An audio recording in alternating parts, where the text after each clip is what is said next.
जी लैल साहब सत श्री अकाल जी। सत श्री अकाल गिल साहब, होर सुनाओ की हाल ने? बहुत वधिया जी। चलो परमात्मा सुख रखे जी, सारे जाने वधिया ही रहन क्योंकि खुशियां दा माहौल है और खुशियां खेड़िਆਂ ਦੇ ਵਿੱਚ ਅਸੀਂ ਅੱਜ ਪ੍ਰੋਗਰਾਮ ਖੁੰਡ ਚਰਚਾ ਪ੍ਰੈਜ਼ੈਂਟ ਕਰ ਰਹੇ ਹਾਂ।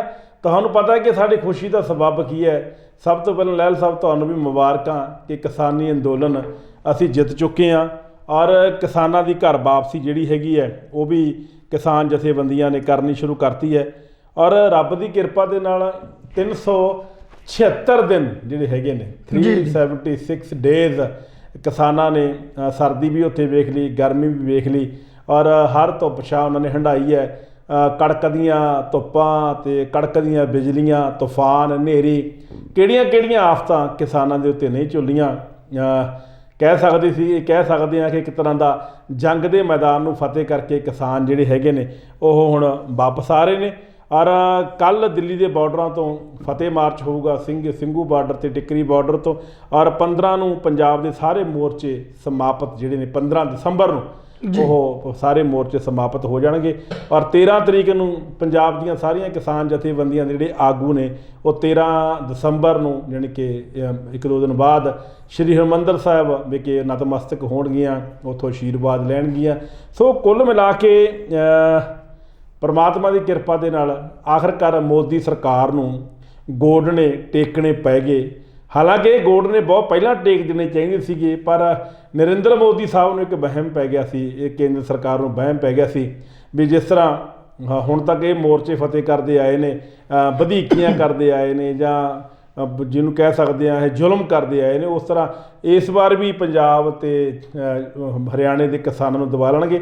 ਪਰ ਇਹ ਜਨ ਅੰਦੋਲਨ ਸਿਰਫ ਪੰਜਾਬ ਹਰਿਆਣੇ ਦਾ ਸੀਮਿਤ ਨਹੀਂ ਸੀ, ਪੂਰੇ ਵਰਲਡ ਦਾ ਇਹ ਜਨ ਅੰਦੋਲਨ ਹੋ ਗਿਆ ਸੀ ਔਰ ਕੇਂਦਰ ਸਰਕਾਰ ਚੰਗੀ ਤਰ੍ਹਾਂ ਇਸ ਗੱਲ ਤੋਂ ਜਾਣੂ ਹੋ ਗਈ ਕਿ ਇਸ ਤਰ੍ਹਾਂ ਦੇ ਅੰਦੋਲਨ ਬਹੁਤ ਵੱਡੇ ਰੈਵੋਲੂਸ਼ਨ ਲਿਆ ਸਕਦੇ ਨੇ। ਸੋ ਇੱਕ ਵਾਰੀ ਫੇਰ ਖੁੰਡ ਚਰਚਾ ਪ੍ਰੋਗਰਾਮ ਵਿੱਚ ਤੁਹਾਡਾ ਹਾਰਦਿਕ ਸਵਾਗਤ ਹੈ। ਮੈਂ ਕੁਲਵੰਤ ਸਿੰਘ ਗਿੱਲ ਅਤੇ ਮੇਰੇ ਨਾਲ ਮੇਰੇ ਸੀਨੀਅਰ ਸਾਥੀ ਪੱਤਰਕਾਰ ਨਿਰੰਜਨ ਸਿੰਘ ਜੀ ਲਹਿਲ, ਸਾਡੇ ਦੋਹਾਂ ਵੱਲੋਂ ਪਿਆਰ ਭਰੀ ਸਤਿ ਸ੍ਰੀ ਅਕਾਲ। ਦੋਸਤੋ, ਹਰ ਰੋਜ਼ ਅਸੀਂ ਕੁਛ ਨਾ ਕੁਛ ਲੈ ਕੇ ਆਉਂਦੇ ਤੁਹਾਡੇ ਵਾਸਤੇ। ਅੱਜ ਸਾਡਾ ਫਾਰਮਰ ਦੇ ਉੱਪਰ ਸਪੈਸ਼ਲ ਪ੍ਰੋਗਰਾਮ ਹੈ, ਫਾਰਮਰਾਂ ਦੀ ਜਿੱਤ 'ਤੇ ਸਾਡਾ ਐਪੀਸੋਡ ਹੋਏਗਾ। ਨਾਲ ਅਸੀਂ ਪੋਲੀਟੀਕਲ ਇੱਕ ਦੋ ਗੱਲਾਂ ਵੀ ਕਰਾਂਗੇ ਕਿਉਂਕਿ ਪੋਲੀਟੀਕਲ ਗੱਲ ਬਣਦੀ ਹੈ। 23 ਦਸੰਬਰ ਨੂੰ ਚੋਣ ਜਾਬਤਾ ਪੰਜਾਬ 'ਚ ਲੱਗ ਰਿਹਾ, ਜਿਹਨੂੰ ਕਹਿੰਦੇ ਚੋਣ ਆਫ ਕੰਡਕਟ ਕਹਿੰਦੇ ਨੇ।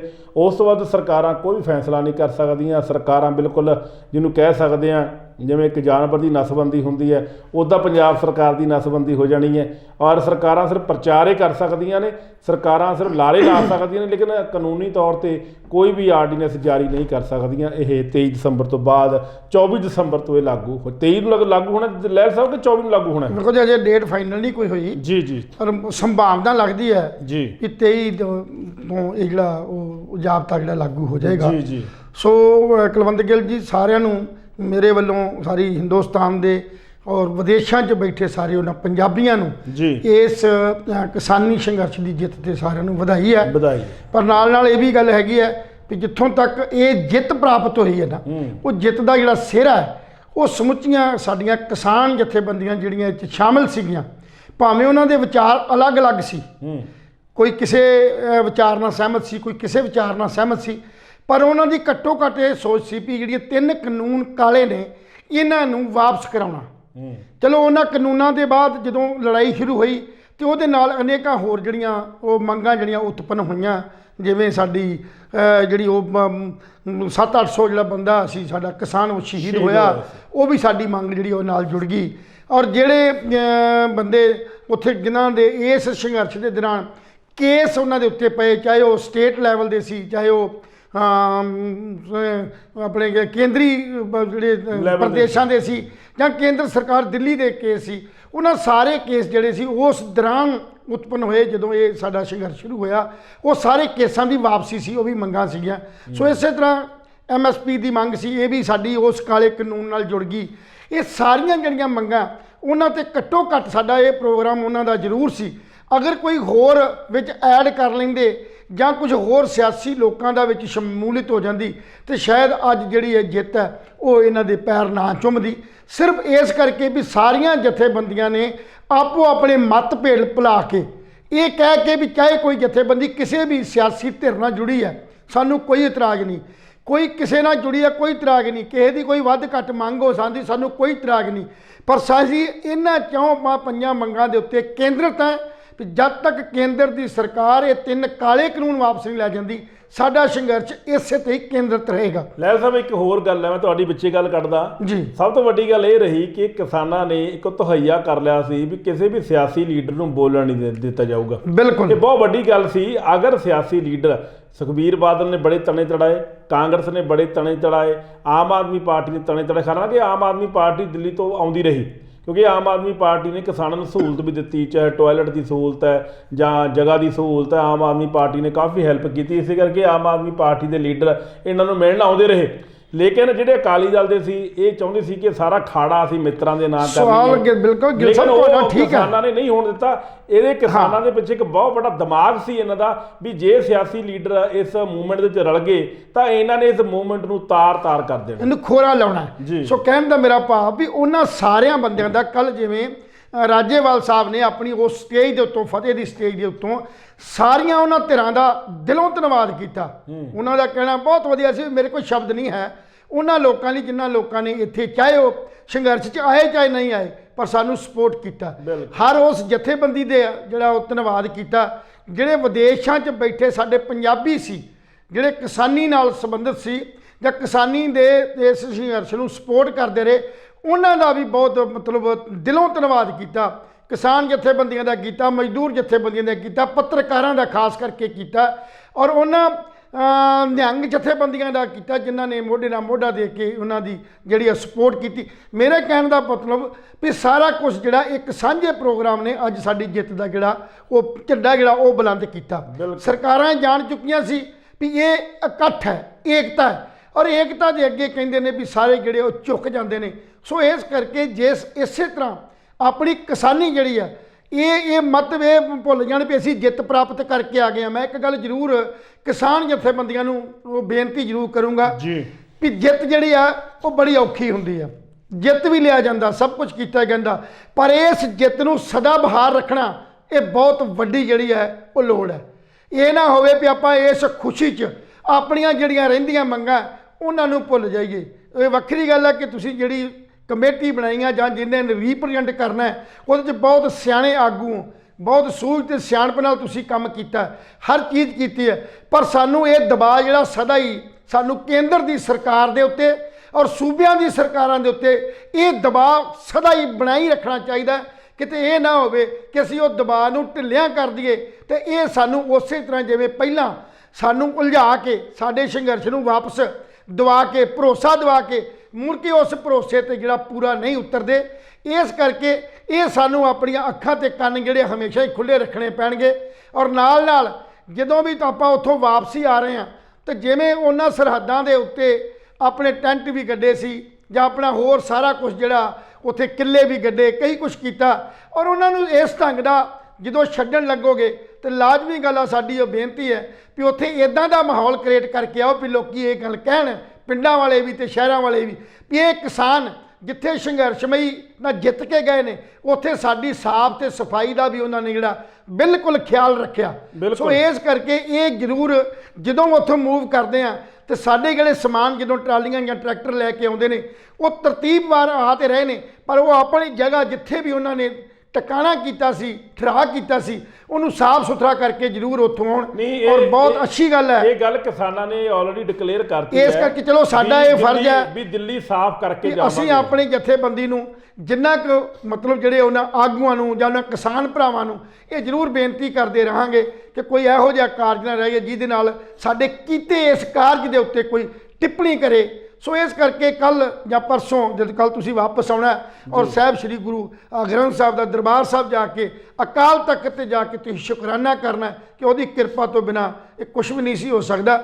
ਔਰ ਇਹ ਸਭ ਤੋਂ ਵੱਡੀ ਸਾਡੀ ਉਹਨਾਂ 36 ਕਿਸਾਨ ਜਥੇਬੰਦੀਆਂ ਦੇ ਉਹਨਾਂ ਆਗੂਆਂ ਨੂੰ ਬਹੁਤ ਜ਼ਿਆਦਾ ਜਿਹੜੀ ਦਿਲੋਂ ਵਧਾਈ ਹੈ ਕਿ ਜਿਨ੍ਹਾਂ ਨੇ ਇਸ ਸੰਘਰਸ਼ ਨੂੰ ਕਿਸੇ ਹੋਰ ਪਾਸੇ ਜਾਣ ਨਹੀਂ ਦਿੱਤਾ ਔਰ ਬੜੀ ਸ਼ਾਂਤੀ ਬੜੇ ਢੰਗ ਤਰੀਕੇ ਨਾਲ ਉਸ ਕੇਂਦਰ ਦੀ ਸਰਕਾਰ ਤੋਂ ਜਿਹੜੀ ਜਾਬਰ ਸਰਕਾਰ ਸੀ ਜਿੰਨੇ ਘਤਈਆ ਕੀਤਾ ਸੀ ਇਸ ਸੰਘਰਸ਼ ਨੂੰ ਤਾਰ ਪੀਡੋ ਕਰਨਾ, ਇਹਨੂੰ ਰੋਲਣਾ ਕੁੱਟਣਾ ਤੇ ਰੋਕਣਾ, ਕਿਉਂਕਿ ਦੁਨੀਆ ਦੇ ਅੰਦਰ ਇਹ ਪਹਿਲੀ ਇੱਕ ਇਤਿਹਾਸਕ ਜਿੱਤ ਹੋ ਜਾਏਗੀ ਜਿਹਦੇ ਵਿੱਚ ਕਿਸਾਨਾਂ ਨੇ ਆਪਣੀ ਜਿਹੜੀ ਮੰਗ ਹੈ ਉਹ ਸ਼ਾਂਤਮਈ ਅੰਦੋਲਨ ਦੇ ਨਾਲ ਵੱਖਰੀ ਗੱਲ ਹੈ ਕਿ ਜਦੋਂ ਵੀ ਰੈਗੂਲੇਸ਼ਨ ਆਇਆ ਕਿਸੇ ਸ਼ਾਂਤਮਈ ਕਦੇ ਵੀ ਸੰਘਰਸ਼ ਨਾਲ ਨਹੀਂ ਆਇਆ, ਹਮੇਸ਼ਾ ਹੀ ਲੜ ਕੇ ਹੀ ਸਭ ਕੁਝ ਲਿਆ ਗਿਆ, ਜੰਗਾਂ ਯੁੱਧਾਂ ਕਰਕੇ ਹੀ ਲਿਆ ਗਿਆ।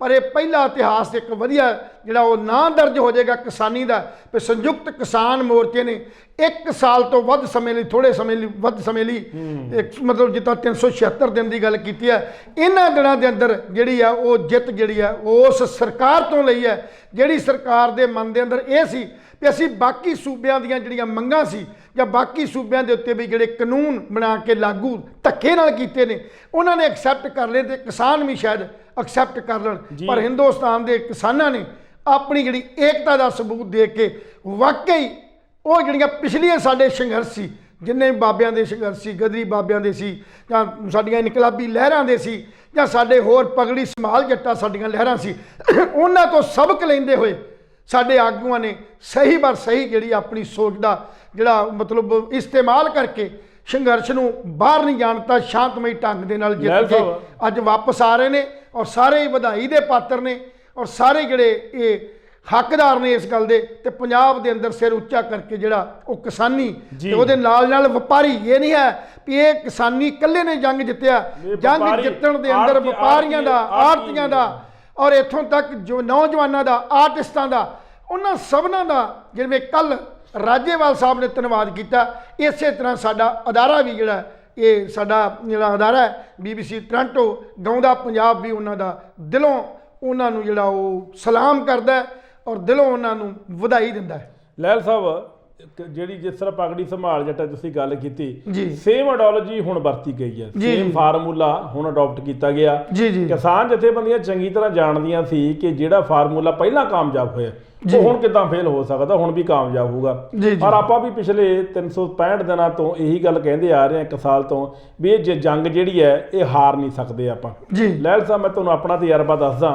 ਜਦੋਂ ਮੈਂ ਸ਼ੁਰੂਆਤੀ ਦੌਰ ਦੇ ਵਿੱਚ ਉੱਥੇ ਗਿਆ, ਜਦੋਂ ਸੰਘਰਸ਼ ਸ਼ੁਰੂ ਹੋਇਆ ਸੀਗਾ, ਜਦੋਂ ਬੈਰੀਗੇਡ ਟੁੱਟਣੇ ਸ਼ੁਰੂ ਹੋਏ ਜਾਂ ਪਾਣੀ ਦੀਆਂ ਤੋਪਾਂ ਚੱਲੀਆਂ ਕਿਸਾਨਾਂ ਨੇ, ਮੈਂ ਸ਼ੁਰੂ ਤੋਂ ਹੀ ਸੰਘਰਸ਼ ਦੇ ਵਿੱਚ ਨਾਲ ਜੁੜਿਆ ਹੋਇਆ ਔਰ ਮੈਂ ਦਿੱਲੀ ਦੇ ਬਾਰਡਰਾਂ ਤੇ 4-5 ਮਹੀਨੇ ਦਾ ਸਮਾਂ ਮੈਂ ਵੀ ਬਤੀਤ ਕੀਤਾ ਔਰ ਬੜਾ ਮੈਂ ਕਰਮਾਂ ਵਾਲਾ, ਮੈਂ ਭਾਗਾਂ ਵਾਲਾ। ਕਹਿੰਦੇ ਸੀ ਉਦੋਂ ਇਹ ਗੱਲ ਕਹਿਣ ਲੱਗ ਗਏ ਸੀਗੇ ਵੀ ਜਿਹਨੇ ਕਿਸਾਨੀ ਅੰਦੋਲਨ ਨਹੀਂ ਵੇਖਿਆ ਉਹਨੇ ਜ਼ਿੰਦਗੀ 'ਚ ਕੁਛ ਨਹੀਂ ਵੇਖਿਆ, ਜਿਹਨੇ ਕਦੇ ਲਾਹੌਰ ਨਹੀਂ ਵੇਖਿਆ ਤਾਂ ਉਹਨੇ ਉਹ ਬੇਵਕੂਫਾ ਬੰਦਾ।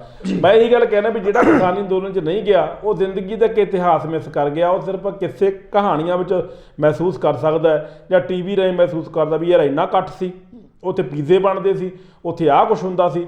ਇਹ ਮੈਂ ਚੀਜ਼ ਹੰਢਾਈ ਹੈ ਤੇ ਮੈਂ ਅੱਖੀਂ ਦੇਖੀ ਹੈ।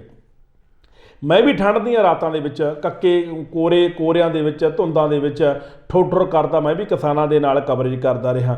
ਗਰਮੀ ਦੇ ਜਦੋਂ ਪੂਰੀ ਗਰਮੀ ਸੀ ਉਦੋਂ ਗਰਮੀ ਦੇ ਵਿੱਚ ਵੀ ਮੈਂ ਧੁੱਪਾਂ ਸੇਕੀਆਂ ਨੇ, ਆਪਣੇ ਪਿੰਡ ਦੇ ਹੰਢਾਈਆਂ ਨੇ। ਮੈਨੂੰ ਚੰਗੀ ਤਰ੍ਹਾਂ ਯਾਦ ਆ ਜਦੋਂ ਮੈਂ ਪਹਿਲੇ ਦਿਨ ਮੈਂ ਦਿੱਲੀ ਦੇ ਬਾਰਡਰਾਂ 'ਤੇ ਕਵਰੇਜ ਕਰਨ ਵਾਸਤੇ ਗਿਆ, ਮੇਰੇ ਨਾਲ ਲੇਡੀ ਸਟਾਫ ਵੀ ਮੇਰੇ ਨਾਲ ਸੀਗਾ, ਨਾਲ ਸਾਡਾ ਕੈਮਰਾਮੈਨ ਵੀ ਹਿੰਮਤ ਥਿੰਦ ਵੀ ਸੀਗਾ। ਅਤੇ ਅਸੀਂ ਜਦੋਂ ਸਾਨੂੰ ਇਹ ਨਹੀਂ ਸੀ ਪਤਾ ਵੀ ਅਸੀਂ ਰਹਿਣਾ ਕਿੱਥੇ ਹੈ, ਸਭ ਤੋਂ ਵੱਡੀ ਗੱਲ ਹੈ, ਔਰ ਜੇਬ ਦੇ ਵਿੱਚ ਸਿਰਫ 4 ਤੋਂ 5 ਹਜ਼ਾਰ ਰੁਪਈਆ ਸੀਗਾ। ਉਹਨਾਂ ਦਿਨਾਂ ਦੇ ਵਿੱਚ ਹੋਟਲ ਵਾਲਿਆਂ ਨੇ ਜਿਹੜਾ 700 ਰੁਪਏ ਵਾਲਾ ਹੋਟਲ ਸੀ ਉਹਨਾਂ ਨੇ 3-3 ਹਜ਼ਾਰ ਰੁਪਏ ਰੇਟ ਕਰਤਾ ਸੀ। ਮਤਲਬ ਹੋਟਲ ਵਾਲਿਆਂ ਨੇ ਚੰਗਾ ਫਾਇਦਾ ਚੱਕਿਆ ਕਿਸਾਨਾਂ ਦਾ ਵੀ ਹੁਣ ਤਾਂ ਫਸੇ ਹੋਏ ਨੇ, ਇਹਨਾਂ ਨੇ ਰਹਿਣਾ। ਚਲੋ ਅਸੀਂ ਰਾਤ ਦੇ 12-12:30 ਵਜੇ ਤੱਕ ਅਸੀਂ ਠੰਡ 'ਚ ਠੋਠਰੋ ਕਰਦੇ ਰਹੇ। ਸਾਡੇ ਮੇਰੇ ਨਾਲ ਜਿਹੜੇ ਮੇਰੇ ਸਾਥੀ ਸੀਗੇ, ਕੈਮਰਾਮੈਨ ਸੀ, ਐਂਕਰ ਸੀ, ਉਹ ਵਿਚਾਰੇ ਟੇਬਲ 'ਤੇ ਬੈਠੇ ਸੌਣ ਲੱਗ ਗਏ। ਅਤੇ ਮੈਂ ਬੜਾ ਮਹਿਸੂਸ ਕੀਤਾ, ਮੈਂ ਕਿਹਾ ਯਾਰ ਇੱਦਾਂ ਤਾਂ ਇਹ ਬਿਮਾਰ ਹੋ ਜਾਣਗੇ, ਇਹ ਤਾਂ ਰਿਕਾਰਡਿੰਗ ਨਹੀਂ ਕਰ ਸਕਦੇ, ਵੀ ਕੁਛ ਨਾ ਕੁਛ ਕੀਤਾ ਜਾਵੇ। ਮੈਂ ਪੈਦਲ 3 ਕਿਲੋਮੀਟਰ ਚੱਲ ਕੇ, ਜਦੋਂ ਕਿ ਪਹਿਲਾ ਦਿਨ ਸੀ ਮੇਰਾ ਔਰ ਮੈਨੂੰ ਇਹ ਵੀ ਨਹੀਂ ਸੀ ਪਤਾ ਮੈਂ ਕਿੰਨੇ ਕਿਲੋਮੀਟਰ ਚੱਲਣਾ, ਮੇਰੇ ਲਈ ਹਰ ਚੀਜ਼ ਨਵੀਂ ਸੀ, ਮੇਰੇ ਲਈ ਸੜਕ ਵੀ ਨਵੀਂ ਸੀ, ਮੇਰੇ ਲਈ ਹੋਟਲ ਵੀ ਨਵੇਂ ਸੀ। ਅਤੇ ਮੈਂ ਬੜੇ ਹੋਟਲ ਸੀ ਅਤੇ ਮੈਂ ਉਹਨਾਂ ਹੋਟਲਾਂ ਵਿੱਚ ਜਦੋਂ ਗਿਆ ਅਤੇ ਮੈਨੂੰ 2-3 ਹੋਟਲਾਂ ਵਿੱਚ ਕਮਰਾ ਨਹੀਂ ਮਿਲਿਆ ਅਤੇ ਉਹ ਕਹਿੰਦੇ ਵੀ ਕਮਰਾ ਹੈ ਨਹੀਂ। ਅਤੇ ਇੱਕ ਥਾਂ 'ਤੇ ਹੋਟਲ 'ਚ ਮਿਲਿਆ, ਕਹਿੰਦੇ ਇੱਕੋ ਕਮਰਾ 3000 ਰੁਪਏ ਲੱਗੂਗਾ। ਮੈਂ ਕਿਹਾ ਡਨ। ਮੈਂ ਉਹਨੂੰ 500 ਰੁਪਈਆ ਫੜਾਇਆ, ਬਾਕੀ ਮੈਂ ATM ਤੋਂ ਪੈਸੇ ਕਢਾ ਕੇ ਦੇ ਦਿੱਤੇ। ਮੈਂ ਕਿਹਾ ਬਾਈ ਅਸੀਂ ਆ ਰਹੇ ਹਾਂ। ਸਾਨੂੰ ਉੱਥੋਂ ਲੈ ਕੇ ਫਿਰ ਮੇਰੇ ਮੁੰਡਿਆਂ ਤੱਕ ਪਹੁੰਚਣ ਨੂੰ ਅਤੇ ਮੁੰਡਿਆਂ ਤੋਂ ਹੋਟਲ ਤੱਕ ਪਹੁੰਚਣ ਨੂੰ ਮੈਨੂੰ ਘੰਟਾ ਲੱਗ ਗਿਆ। ਅਸੀਂ 1-1:30 ਵਜੇ ਅਸੀਂ ਹੋਟਲ 'ਚ ਪਹੁੰਚੇ। ਚਲੋ ਅਸੀਂ ਰਾਤ ਨੂੰ ਜਾ ਕੇ ਸੌਂ ਗਏ। ਉਸ ਤੋਂ ਬਾਅਦ ਸਾਨੂੰ ਫਿਰ ਭੇਤ ਆ ਗਿਆ, ਅਸੀਂ ਰੈਗੂਲਰ ਉੱਥੇ ਕਮਰਾ ਲੈ ਲਿਆ, ਅਸੀਂ ਕਮਰੇ ਵਿੱਚ ਰਹਿਣ ਲੱਗ ਗਏ। ਲਹਿਲ ਸਾਹਿਬ, ਜਦੋਂ ਸਵੇਰੇ ਰਾਤ ਨੂੰ ਅਸੀਂ ਸਵੇਰੇ ਸੌਂਦੇ ਸੀ 1:30-2 ਵਜੇ, ਸਵੇਰੇ ਜਦੋਂ ਅਸੀਂ 7 ਵਜੇ ਨਿਕਲਦੇ ਸੀ ਬਾਹਰ ਆਪਣੇ ਕਮਰਿਆਂ ਦੇ ਵਿੱਚੋਂ, ਤੁਸੀਂ ਯਕੀਨ ਮੰਨੋਗੇ ਬਾਹਰ ਵਿਸਾਖੀ ਦਾ ਮੇਲਾ ਲੱਗਿਆ ਹੁੰਦਾ ਸੀ। ਕਿਆ ਬਿਲਕੁਲ ਜੀ, ਬਿਲਕੁਲ। ਕਿਸਾਨੀ ਸੰਘਰਸ਼ ਦੇ ਗੀਤ ਚੱਲਦੇ ਹੁੰਦੇ ਸੀ, ਠੀਕ ਹੈ ਨਾ, ਦਿੱਲੀ ਜਿੱਤ ਕੇ ਮੁੜਾਂਗੇ, ਹੋਰ ਸੱਚ ਦਿੱਲੀ ਹੈ ਨਾ, ਬੜੇ ਬੜੇ ਸਿੰਗਰਾਂ ਦੇ ਗੀਤ ਸੀ।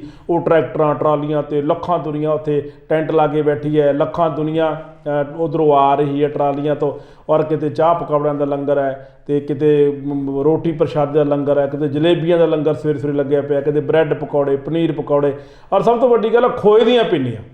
ਜਗ੍ਹਾ ਜਗ੍ਹਾ ਤੇ ਲੋਕ ਖੋਏ ਦੀਆਂ ਪਿੰਨੀਆਂ ਲੈ ਕੇ ਦੇ ਰਹੇ ਨੇ ਲਿਫਾਫਿਆਂ 'ਚ ਪਾ ਪਾ ਕੇ ਵੀ ਪਿੰਨੀਆਂ ਖਾਓ। ਕੋਈ ਬੰਦਾ, ਇੱਕ ਬੰਦਾ ਮਿਲਿਆ ਸਾਨੂੰ, ਚੁਹਾਰਿਆਂ ਦਾ ਲੰਗਰ ਲਾ ਕੇ ਬੈਠਾ, ਕਿਉਂਕਿ ਠੰਡ ਦਾ ਟਾਈਮ ਸੀਗਾ। ਤੇ ਮਤਲਬ ਐਸਾ ਕੋਈ ਖਾਣ ਦਾ ਸਾਜੋ ਸਮਾਨ ਨਹੀਂ ਸੀ ਲਹਿਲ ਸਾਹਿਬ ਜਿਹੜਾ ਦਿੱਲੀ ਦੇ ਬਾਰਡਰਾਂ ਤੇ ਨਹੀਂ ਸੀ ਮਿਲਦਾ। ਤੁਸੀਂ ਯਕੀਨ ਮੰਨੋ, ਇੰਨੀ ਜਨਤਾ ਔਰ ਲੰਗਰਾਂ ਦੀ ਬੇਸ਼ੁਮਾਰ। ਇਹ ਬਾਬੇ ਨਾਨਕ ਦੀ ਕਿਰਪਾ, ਇਹ ਗੁਰੂ ਗੋਬਿੰਦ ਸਿੰਘ ਜੀ ਦੀ ਕਿਰਪਾ, ਇਹ ਜਿਹਨੇ ਪ੍ਰਥਾ ਸ਼ੁਰੂ ਕੀਤੀ ਸਿੱਖ ਕੌਮ ਦੇ ਵਿੱਚ। ਹਰਿਆਣੇ ਵਾਲਾ ਸਭ ਤੋਂ ਵੱਡਾ ਯੋਗਦਾਨ ਰਿਹਾ। ਹਰਿਆਣੇ ਵਾਲੇ ਰੋਜ਼ ਸਵੇਰੇ 8 ਵਜੇ ਕੈਂਟਰ ਭਰ ਕੇ ਲਿਆਉਂਦੇ ਸੀ ਡਰਮਾਂ ਦਾ, ਲੱਸੀ ਬਣਦੇ ਹੁੰਦੇ ਸੀ। ਉਹ ਰਾਤ ਨੂੰ ਉਹੀ ਹਰਿਆਣੇ ਵਾਲੇ ਗਜਰੇਲਾ ਬਣ ਕੇ ਜਾਂਦੇ। ਜਦੋਂ ਹੌਲੀ ਹੌਲੀ ਲਹਿਲ ਸਾਹਿਬ ਇਹ ਮੂਵਮੈਂਟ ਸ਼ੁਰੂ ਹੋਈ ਤਾਂ ਚੰਦ ਕੁ ਟਰੈਕਟਰ ਟਰਾਲੀਆਂ ਆਏ, ਪਹਿਲਾਂ ਬਾਬੇ ਆਏ, ਬਜ਼ੁਰਗ ਆਏ, ਸਾਡੇ ਨੌਜਵਾਨ ਪੀੜ੍ਹੀ ਵੇਖਣ ਗਈ ਸੀ ਉਹਨਾਂ ਨੂੰ, ਬਜ਼ੁਰਗਾਂ ਨੂੰ ਵੀ ਚੱਲ ਹਾਲ ਚਾਲ ਪੁੱਛੇ। ਜਦੋਂ ਉਹਨਾਂ ਨੇ ਵੇਖਿਆ ਵੀ ਯਾਰ ਇੱਥੇ ਤਾਂ ਨਜ਼ਾਰੇ ਹੀ ਬਹੁਤ ਹੈ, ਇੱਥੇ ਤਾਂ ਮੇਲਾ ਲੱਗ ਗਿਆ, ਇੱਥੇ ਤਾਂ ਘੱਟੋ ਘੱਟ 30-40 ਕਿਲੋਮੀਟਰ ਤਾਂ ਕਿਸਾਨ ਆ ਕੇ ਬਹਿ ਗਏ, ਐਡਾ ਤਕੜਾ ਹਜੂਮ ਇਕੱਠਾ ਹੋ ਗਿਆ, ਇੰਨੀਆਂ ਵਧੀਆ ਸਟੇਜਾਂ ਬਣ ਗਈਆਂ, ਔਰ ਇਹ ਰੋਜ਼ ਲੈਕਚਰਬਾਜੀ ਹੋਇਆ ਕਰੇ, ਨਜ਼ਾਰਾ ਆ ਗਿਆ। ਸਾਡਾ ਵੀ ਜੀ ਲੱਗਣ ਲੱਗ ਗਿਆ, ਅਸੀਂ ਵੀ ਰਹਿਣ ਲੱਗ ਗਏ। ਅਸੀਂ ਉੱਥੋਂ ਰਹਿ ਕੇ ਅਸੀਂ ਵਾਪਸ ਆਉਂਦੇ ਸੀ, ਫਿਰ ਦੁਬਾਰੇ ਫਿਰ ਭੱਜ ਜਾਂਦੇ ਸੀ। ਸਾਨੂੰ ਇੱਦਾਂ ਲੱਗਣ ਲੱਗ ਗਿਆ ਵੀ ਸਾਡਾ ਘਰ ਦਿੱਲੀ ਹੈ। ਇਹ ਸੱਚ ਹੈ ਲਹਿਲ ਸਾਹਿਬ। ਅਸੀਂ ਇੱਕ ਤਰ੍ਹਾਂ ਦੇ ਮਾਨਸਿਕ ਰੋਗੀ ਹੋ ਗਏ। ਜਦੋਂ ਅਸੀਂ ਵਾਪਸ ਚੰਡੀਗੜ੍ਹ ਆਉਂਦੇ ਸੀ ਤਾਂ ਸਾਡਾ ਜੀ ਨਹੀਂ ਸੀ ਲੱਗਦਾ।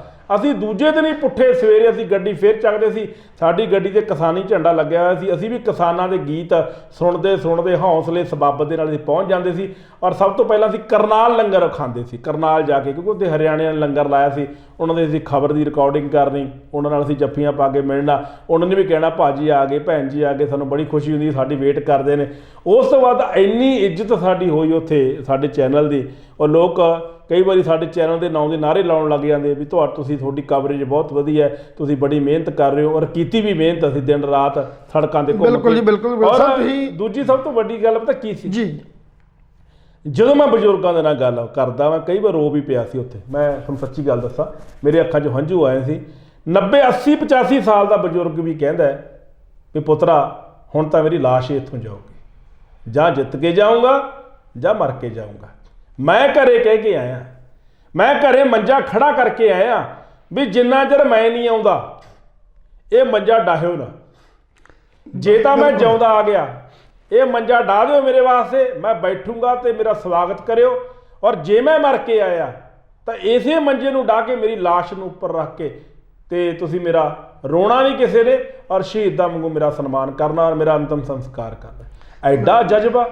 ਹੌਲੀ ਹੌਲੀ ਲਹਿਲ ਸਾਹਿਬ ਇਸ ਮੂਵਮੈਂਟ ਦੇ ਵਿੱਚ ਫਿਰ ਲੇਡੀਜ਼ ਆਉਣੀਆਂ ਸ਼ੁਰੂ ਹੋ ਗਈਆਂ। ਇਸ ਜਿੱਤ ਦੇ ਪਿੱਛੇ ਸਭ ਤੋਂ ਵੱਡਾ ਸਿਹਰਾ ਮੈਂ ਪਤਾ ਕਿਹਨੂੰ ਦੇਵਾਂ ਜੀ, ਕਿਸਾਨਾਂ ਤਾਂ ਹੈਗਾ ਹੀ ਹੈਗਾ, ਜਥੇਬੰਦੀਆਂ ਨੂੰ, ਕੋਈ ਸ਼ੱਕ ਵਾਲੀ ਗੱਲ ਨਹੀਂ। ਬੜੀ ਦਿਨ ਰਾਤ ਜੋੜ ਕੇ ਰੱਖਿਆ। ਸਭ ਤੋਂ ਵੱਡੀ ਜਿਹੜੀ ਮਿਹਨਤ ਆ ਬੀਬੀਆਂ ਦੀ, ਬਿਲਕੁਲ ਔਰਤਾਂ ਦੀ ਸ਼ਮੂਲੀਅਤ ਹੋਣੀ ਸ਼ੁਰੂ ਹੋ ਗਈ।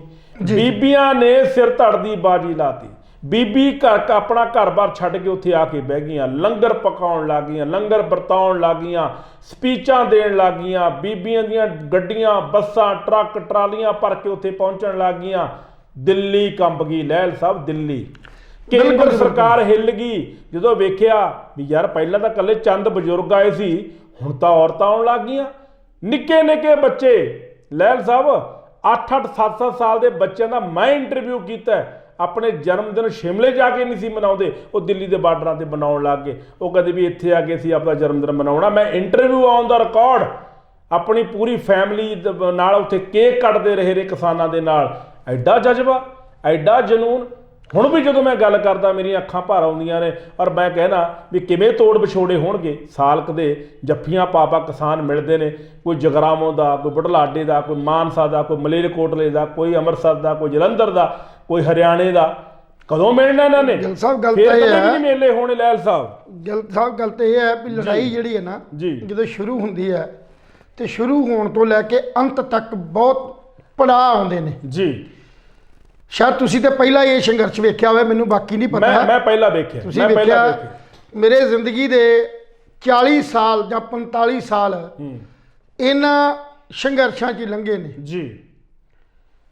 1900 ਤੁਸੀਂ ਲਾ ਲਓ 78 ਤੋਂ ਲੈ ਕੇ 77 ਤੋਂ ਲੈ ਕੇ ਹੁਣ ਤੱਕ ਬਹੁਤ ਇਹੋ ਜਿਹੇ ਸੰਘਰਸ਼ ਜਿਹੜੇ ਲੜੇ ਨੇ, ਚਾਹੇ ਉਹ ਕਿਸਾਨਾਂ ਦਾ ਰਿਹਾ, ਚਾਹੇ ਉਹ ਮਜ਼ਦੂਰਾਂ ਦਾ ਰਿਹਾ, ਚਾਹੇ ਉਹ PSU ਸਾਡੀ ਵਿਦਿਆਰਥੀ ਜਥੇਬੰਦੀਆਂ ਦਾ ਰਿਹਾ, ਜਾਂ ਅਧਿਆਪਕਾਂ ਦਾ ਰਿਹਾ, ਜਾਂ ਸੜਕ 'ਤੇ ਜਿਹੜੀਆਂ ਸ਼ਾਇਦ ਤੁਹਾਨੂੰ ਪਤਾ ਹੈ ਵੀ ਰੋੜੀ ਕੁੱਟਣ ਵਾਲੀਆਂ ਜਿਹੜੀਆਂ ਰਾਜਸਥਾਨਾਂ ਸੀ, ਜਦੋਂ ਸੜਕਾਂ ਬਣਦੀਆਂ ਸੀ ਉਹਨਾਂ ਦੇ ਸੰਘਰਸ਼ ਦੀ ਗੱਲ ਰਹੀ ਹੈ, ਜਾਂ ਉਸ ਤੋਂ ਬਾਅਦ ਬੱਸ ਕਿਰਾਇਆ ਕੋਲ ਐਜੀਟੇਸ਼ਨ 1982 ਦੀ ਰਹੀ ਹੈ, ਜਾਂ ਉਹਦੇ ਤੋਂ ਬਾਅਦ ਵੀ ਬਿਜਲੀ ਕਰਮਚਾਰੀਆਂ ਦਾ ਸੰਘਰਸ਼ ਰਿਹਾ। ਇਹਨਾਂ ਸਾਰਿਆਂ ਸੰਘਰਸ਼ਾਂ ਦੇ ਵਿੱਚ ਸਾਡੀ ਸ਼ਮੂਲੀਅਤ ਰਹਿੰਦੀ ਰਹੀ ਹੈ, ਔਰ ਅਸੀਂ ਉਹਨਾਂ ਸੰਘਰਸ਼ਾਂ ਦੇ ਦੌਰਾਨ ਅਨੇਕਾਂ ਹੀ ਸਰਕਾਰ ਵੱਲੋਂ ਸਾਡੇ 'ਤੇ ਜਿਹੜੀਆਂ ਉਹ ਜ਼ਬਰ ਵੀ ਹੁੰਦੇ ਰਹੇ। ਕਈ ਵਾਰ ਸਾਡੇ 'ਤੇ ਪਰਚੇ ਦਰਜ ਹੋਏ, ਕਈ ਵਾਰ ਬਰੀ ਹੋਏ। ਮੇਰੇ ਕਹਿਣ ਦਾ ਭਾਵ ਵੀ ਅਸੀਂ 45 ਸਾਲ ਤੋਂ ਲਗਾਤਾਰ ਜਦੋਂ ਦੀ ਹੋਸ਼ ਸੰਭਾਲੀ, ਜਦੋਂ ਐਜੂਕੇਸ਼ਨ ਦੇ ਖੇਤਰ 'ਚ ਆਏ, ਪੜ੍ਹਾਈ ਵਾਲੇ ਖੇਤਰ 'ਚ ਆਏ, ਅਤੇ ਸਭ ਤੋਂ ਛੋਟੀ ਉਮਰ ਦੇ ਸਾਂ ਅਸੀਂ ਜਦੋਂ 10ਵੀਂ 'ਚ ਪੜ੍ਹਦੇ ਸਾਂ, ਤਾਂ ਇਸ ਵੇਲੇ ਮੋਗੇ ਦਾ ਜਿਹੜਾ ਉਹ ਸੰਘਰਸ਼ ਸ਼ੁਰੂ ਹੋਇਆ ਸੀ PSU ਵੱਲੋਂ ਜੀ। ਉਦੋਂ ਤੋਂ ਲੈ ਕੇ ਅੱਜ ਤੱਕ ਦੀਆਂ ਜਿਹੜੀ ਸੰਘਰਸ਼ ਦੀ ਜਿਹੜੀ ਸਾਡੀ ਦਾਸਤਾਨ ਹੈ ਉਹ ਵੱਖ-ਵੱਖ ਖੇਤਰਾਂ 'ਚੋਂ ਹੁੰਦੀ ਹੋਈ ਆਈ ਹੈ ਜੀ। ਹਮੇਸ਼ਾ ਹੀ ਸੰਘਰਸ਼ ਉਹ ਕਾਮਯਾਬ ਹੁੰਦੇ ਨੇ ਜਿੱਥੇ ਸਿਰਫ ਤੁਹਾਡੀ ਲੜਾਈ ਕੇਂਦਰਿਤ ਹੋਵੇ ਕਿਸੇ ਇੱਕ ਪੁਆਇੰਟ ਦੇ ਉੱਤੇ ਜੀ ਜੀ। ਤੇ ਇਹ ਲੜਾਈ ਦਾ ਜਿਹੜਾ ਕੇਂਦਰ ਪੁਆਇੰਟ ਸੀ ਉਹ 3 ਕਾਲੇ ਕਾਨੂੰਨ ਸੀ ਜੀ। ਇਹ ਵੱਖਰੀ ਗੱਲ ਹੈ ਕਿ ਲੋਕਾਂ ਦੇ ਅੰਦਰ ਉਸ ਵੇਲੇ ਜਜ਼ਬਾ ਜਿਹੜਾ ਹੋਰ ਤਰੀਕੇ ਦਾ ਸੀ। ਕੁਝ ਲੋਕ ਇਹਨੂੰ ਦਰਸ਼ਕ ਹੋ ਕੇ ਵੇਖਣ ਜਾਂਦੇ ਰਹੇ ਆ, ਜਿਵੇਂ ਮੇਲਾ ਵੇਖਣ ਜਾਂਦੇ ਆ ਜੀ। ਕੁਝ ਲੋਕ ਇਹੋ ਜਿਹੇ ਸੀ ਜਿਹੜੇ ਉੱਥੇ ਖਾਣ ਪੀਣ ਦੇ ਢੰਗ ਨਾਲ ਜਾਂਦੇ ਰਹੇ ਨੇ, ਤੇ ਉੱਥੇ ਖਾਣ ਪੀਣ ਬਹੁਤ ਵਧੀਆ ਹੈ। ਕੁਝ ਲੋਕ ਕਿਸੇ ਢੰਗ ਨਾਲ ਜਾਂਦੇ ਸੀ, ਪਰ ਜਦੋਂ ਕਿਸੇ ਸੰਘਰਸ਼ ਨੂੰ ਉਸ ਵੇਲੇ ਵੇਖਦੇ ਸੀ, ਕੁਰਬਾਨੀ ਵੇਖਦੇ ਸੀ, ਤਾਂ ਉਸ ਕੀਤੀ ਕੁਰਬਾਨੀ ਦੇ ਨਾਲ ਫਿਰ ਜੁੜ ਜਾਂਦੇ ਸੀ। ਅੱਜ ਇਹ ਕਿਸਾਨੀ ਜਿਹੜਾ ਸੰਘਰਸ਼ ਹੈ, ਜਿਵੇਂ ਬਾਕੀ ਸਾਡੇ ਹਿੰਦੁਸਤਾਨ ਦੀ ਆਜ਼ਾਦੀ ਤੋਂ ਪਹਿਲਾਂ ਦੇ ਸੰਘਰਸ਼ ਜਿਹੜੇ ਆ, ਜਦੋਂ ਉਹਨਾਂ ਦਾ ਅਸੀਂ ਮੁਲਾਂਕਣ ਕਰਦੇ ਹਾਂ, ਜਾਂ ਉਹਨਾਂ ਦੇਸ਼ਾਂ ਦੇ ਜਿੱਥੇ ਰੈਵੋਲੂਸ਼ਨ ਆਇਆ, ਇਨਕਲਾਬ ਆਇਆ, ਚਾਹੇ ਉਹ ਰਸ਼ੀਆ, ਚਾਹੇ ਉਹ ਚਾਈਨਾ, ਚਾਹੇ ਹੋਰ ਵੱਖ-ਵੱਖ ਦੇਸ਼ਾਂ ਜਦੋਂ ਇਨਕਲਾਬ ਆਇਆ, ਤਾਂ ਉੱਥੇ ਇਹਦੀ ਸ਼ੁਰੂਆਤ ਜਿਹੜੀ ਸੀ ਇਸ ਲੈਵਲ ਤੋਂ ਹੀ ਹੋਈ ਸੀ। ਇਸ ਲੈਵਲ ਤੋਂ ਲੈ ਕੇ ਲੋਕਾਂ 'ਚ ਜਜ਼ਬਾ ਪੈਦਾ ਹੋਇਆ। ਸ਼ਾਇਦ ਤੁਹਾਨੂੰ ਯਾਦ ਆ 1699 ਦੀ ਵਿਸਾਖੀ, ਜਦੋਂ ਸਾਹਿਬ ਸ਼੍ਰੀ ਗੁਰੂ ਗੋਬਿੰਦ ਸਿੰਘ ਨੇ ਪੰਥ ਦੀ ਜਿਹੜੀ ਸਾਜਨਾ ਕੀਤੀ ਸੀ ਨਾ, ਤਾਂ ਉਸ ਵੇਲੇ ਵੀ ਲੋਕ ਗੁਰੂ ਗੋਬਿੰਦ ਸਿੰਘ ਦੇ ਉਸ ਜਿਹੜਾ ਅੰਮ੍ਰਿਤ ਛਕਾਉਣ ਦਾ ਜਿਹੜਾ ਸੀ ਢੰਗ ਤਰੀਕਾ ਸੀ, ਉਦੋਂ ਅਨੰਦਪੁਰ ਸਾਹਿਬ ਵੇਖਣ ਹੀ ਆਏ ਸੀ, ਮੇਲਾ ਹੀ ਵੇਖਣ ਆਏ ਸੀ ਵਿਸਾਖੀ ਦਾ।